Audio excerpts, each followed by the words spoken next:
स्वागत है आप सभी का आपके अपने ऑनलाइन इंस्टीट्यूट निशांत ज्ञान के यूट्यूब प्लेटफॉर्म पर।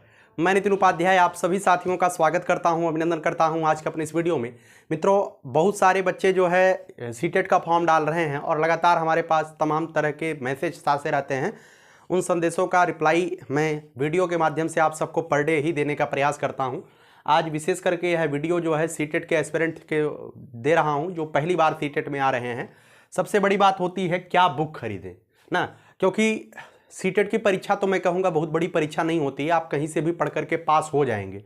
लेकिन कहीं ना कहीं सीटेट ही करना आपका मकसद नहीं है। आने वाले समय में आपको जो है शिक्षक बनना आपका मकसद है, तो आपको बुकों से दोस्ती करनी पड़ेगी और बुकों को पढ़ना ही पड़ेगा। ठीक है, तो आज मैं आपको बेस्ट बुक के बारे में बताऊँगा और प्रीवियस ईयर के प्रैक्टिस कहाँ से करें, और उसके साथ साथ अगर आप किसी को फॉलो करना चाहते हैं तो किस शिक्षक को फॉलो करें कि आप बेहतर कर पाएँ सीटेट के क्षेत्र में। ठीक है, तो चलिए इस वीडियो की शुरुआत करते हैं। सबसे पहली बात तो ये है कि सीटेट का फॉर्म कौन कौन डाल सकता है। कोई भी बच्चा सीटेट का फॉर्म डाल सकता है जिसने प्रशिक्षण में एडमिशन लिया है या प्रशिक्षण के किसी भी सेमेस्टर में है। ठीक है, चाहे वो 2022 बैच का बच्चा हो, 21 बैच का बच्चा हो, 23 बैच का बच्चा, हर एक बच्चा फॉर्म डालेगा, हर एक बच्चा पास होगा और हर एक बच्चे की मार्कशीट वैलिड रहेगी लाइफ टाइम के लिए। कोई दिक्कत आपको नहीं लेनी है। ठीक है, उसके बाद जो दूसरा क्वेश्चन आया है, दूसरा क्वेश्चन ये है कि भैया क्या मैं जो है एक बार सीटेट दिया था, दोबारा से अगर सीटेट दूंगा तो पिछला वाला सीटेट इनवैलिड हो जाएगा। ऐसी कोई बात नहीं है, आप कितनों भी बार सीटेट दीजिए, जब आपकी परीक्षा होगी उसमें आप वही सीटेट लगाइएगा जिस सीटेट में आप अच्छा नंबर पाए हैं। ठीक है, कोई दिक्कत आपको नहीं होगी। ठीक है, तो चलिए उम्मीद करता हूं जो आपके मन में भ्रांतियां थी वो भ्रांतियां समाप्त हो गई हैं। हाँ, करेक्शन को लेकर के अगर कहीं पर आपको दिक्कत हो गई है फॉर्म फिल करने में करेक्शन को लेकर के, तो मित्रों करेक्शन जो है डेट आएगी। ठीक है, फॉर्म भरने के लास्ट डेट के बाद करेक्शन डेट आती है, तो आप साइट पे विजिट करते रहिएगा, करेक्शन आपको करने का अवसर जरूर मिलेगा। ठीक है, मैं आपसे यही अनुरोध करूंगा कि आपको ध्यान देना है, आपका अपने नाम की स्पेलिंग ध्यान देनी है, आपके अपने पापा के नाम की स्पेलिंग और ध्यान देनी है, आपका डेट DOB ध्यान देना है। ठीक है, और उसके बाद आपका मदर नेम अगर लिखा जाता है तो वह भी आपको ध्यान देना है। बस इतना चीज़ आपका गलत नहीं होना चाहिए। और उसके बाद आपको लैंग्वेज का ध्यान देना है। ठीक है, आपको लैंग्वेज का ध्यान देना है। लैंग्वेज फर्स्ट में उत्तर प्रदेश के सभी बच्चों के लिए हिंदी होनी चाहिए। ठीक है, उसके अलावा अगर कोई सब्जेक्ट आपका हो गया है तो आप बदल लीजिएगा। और लैंग्वेज सेकंड में, ठीक है, लैंग्वेज सेकंड में आप जो संस्कृत लेना चाहते हो संस्कृत लीजिएगा, जो हिंदी और जो इंग्लिश लेना चाहते हो इंग्लिश लीजिएगा। ठीक है, उसके बाद मैं बता दूं और आपको क्या ध्यान देना है। इसके साथ साथ आप जब जूनियर का भर रहे हैं, क्योंकि इस मौका BTC वालों को जूनियर का भी भरने का है, तो कोई दिक्कत नहीं है। अगर आप जूनियर का भर रहे हैं तो जूनियर में लैंग्वेज 1 आपकी हिंदी रहेगी। ठीक है, लैंग्वेज सेकंड का ध्यान रखिएगा। लैंग्वेज सेकंड में अगर आपने BSc किया है, अगर आपने कोई साइंस बैकग्राउंड से किया है तो साइंस मैथ डालिएगा। ठीक है, हर कोई बच्चा जानता है। अगर कोई बच्चा BA किया है, और ध्यान रखिएगा BA करने वाला बच्चा, उसके बाद BCom करने वाला बच्चा, उसके बाद BBA और MBA करने वाला बच्चा, ये सभी बच्चे जो है SST को चुनेंगे सेकंड पेपर में। और BSc करने वाला बच्चा, BTech करने वाला बच्चा, उसके बाद अगर कोई बच्चा जो है डॉक्टर की श्रेणी में अगर कोई डिग्री आपने लिया है, D Pharma B Pharma अगर आपने किया है, अगर वो ग्रेजुएशन डिग्री आपको देते हैं तब भी आपको साइंस मैथ लेकर के आपको जूनियर का पेपर देना है। ठीक है, तो उम्मीद करता हूं आपका समझ में आ गया है। BBA वाले बच्चे, आज एक बच्चा हमारे पास कॉल किया था कि हम क्या लें, तो आपको मतलब SST लेना है। चलिए बेस्ट बुक के बारे में मैं बात करूं तो सीटेट जो पेपर करवाती है भैया ना, बेस्ट बुक सीटेट जो पेपर करवाती है वह पेपर जो है NCERT बेस्ड होती है। क्या होती है? NCERT बेस्ड होती है सीटेट के पेपर। ठीक है, इससे बाहर कुछ नहीं आता है, NCERT से ही सारे क्वेश्चन पूछे जाते हैं। या तो अगर आपको जो है तैयारी करनी है, जैसे प्राइमरी में क्या क्या आता है, प्राइमरी में हिंदी आएगा, उसके बाद संस्कृत अथवा इंग्लिश में से एक आएगा। ठीक है, 2 लैंग्वेज आती हैं। और उसके बाद आपका पेडागोजी मनोविज्ञान आएगा। ठीक है, मनोविज्ञान आएगा, गणित आएगा और EVS आएगा। क्या आएगा? EVS, जिसे हम इन्वायरमेंट कहते हैं। ये सभी 30-30 नंबर के आएंगे। और इस 30-30 नंबर में मित्रों क्या क्या रहेगा, 15 नंबर का जो कंटेंट रहता है, कंटेंट मतलब 15 नंबर जो एनसीईआरटी की हिंदी के क्वेश्चन है, अपठित गद्यांश दुठी आते हैं, वो 30 नंबर में 15 नंबर वो आएंगे, और 15 नंबर की पेडोलॉजी जिसे शिक्षण शास्त्र बोलते हैं, आप बच्चों को पढ़ाएंगे कैसे, इस टेक्निक के बारे में पूछा जाता है। उसी तरीके से यहाँ भी 15 नंबर की एनसीईआरटी बेस्ड संस्कृत अपठित गद्यांश आता है, और 15 नंबर का आप शिक्षण शास्त्र आएगा, आप पढ़ाएंगे कैसे बच्चों को, जिसे हम पेडोलॉजी बोलते हैं। मनोविज्ञान मित्रों 15 नंबर का आएगा, इसमें भी 15 नंबर का कंटेंट आता है, और 15 नंबर आप शिक्षण शास्त्र पूछा जाएगा, आप बच्चों को मनोवैज्ञानिक तौर पे मजबूत कैसे बनाएंगे। उसी तरीके से गणित का भी हाल है, 15 + 15 में सभी डिवाइड है, ठीक है, 15 + 15 में, ठीक है। अगर सबसे बेस्ट कंटेंट, जैसे 15 नंबर वाला जो कंटेंट आता है, वो कंटेंट आपको कहां से तैयार करना है, सबसे बेस्ट बुक की बात करें तो एनसीईआरटी होता है।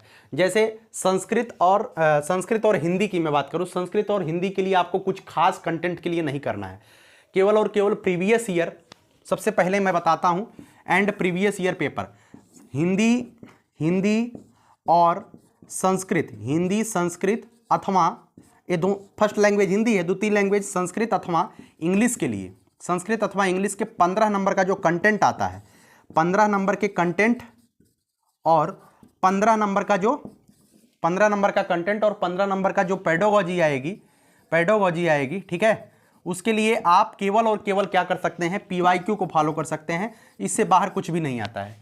मैंने 2 बार परीक्षा दिया है, दो बार, और बहुत बेहतर रिस्पांस रहा है। अब कुछ लोग पूछते हैं कितने नंबर पाए हैं, तो बहुत बेहतर नंबर मैं पाया हूं, इसमें कोई दो राय नहीं है। तो बस मेरा जो नज़रिया रहता था यही है कि जो लैंग्वेज वाले सेक्शन है, बस 15 नंबर का कंटेंट सेम। मुझे तो कई बार ऐसा मैंने पेपर देखा है, जब ऑफलाइन पेपर होते थे, कई बार प्रीवियस ईयर ही उठ करके टप से टपक पड़ता था, और ऑनलाइन में तो बहुत ज़्यादा ऐसा हुआ है कि जो आपके दोनों अपठित गद्यांश होते हैं वो यहीं से टपक पड़ते हैं, ठीक है। तो 15 नंबर की pedology, 15 number content Hindi Sanskrit English की अगर आपको मतलब कि बनानी है कि आप कैसे करें, तो इसके लिए आप केवल और केवल पीवाईक्यू ले लीजिएगा।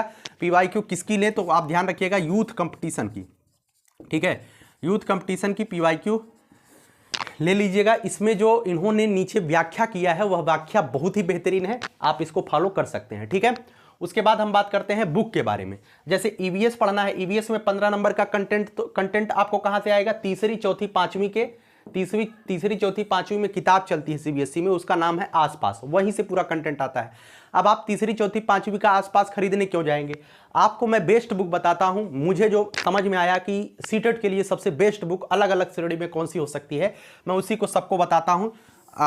जैसे कि एक बुक है एमसी ग्रोहिल की, ठीक है, एमसी ग्रोहिल, आप मार्केट में जाइएगा, एमसी ग्रोहिल की बुक ले लीजिएगा। आप ध्यान से सुनिएगा, जितने भी मार्केट में नोट्स चलते हैं, जितने भी मार्केट में कंटेंट आपको सीटेट के बेस्ट कंटेंट के नाम पे आपको प्रोवाइड कराए जाते हैं, आपको पता नहीं होगा, एमसी ग्रोहिल की बुक से जो है कंटेंट निकाल करके कॉपी पेस्ट मरवाया जाता है और आपको दिया जाता है, ठीक है।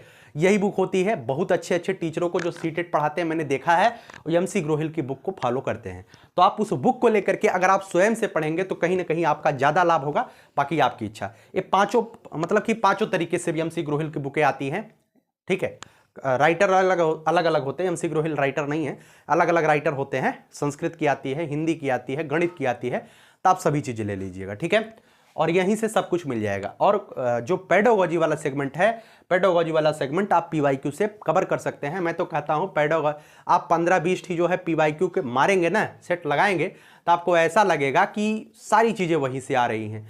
पेडोलॉजी तो लगभग घुमा फिरा करके क्वेश्चन सीटेट में पीवाईक्यू से ही बन जाता है। तो आप ऐसा करिएगा, एमसी ग्रोहिल की बुक ले लीजिएगा, और इसके लिए जो है आप यूथ कंपटीशन का प्रीवियस ईयर ले लीजिएगा।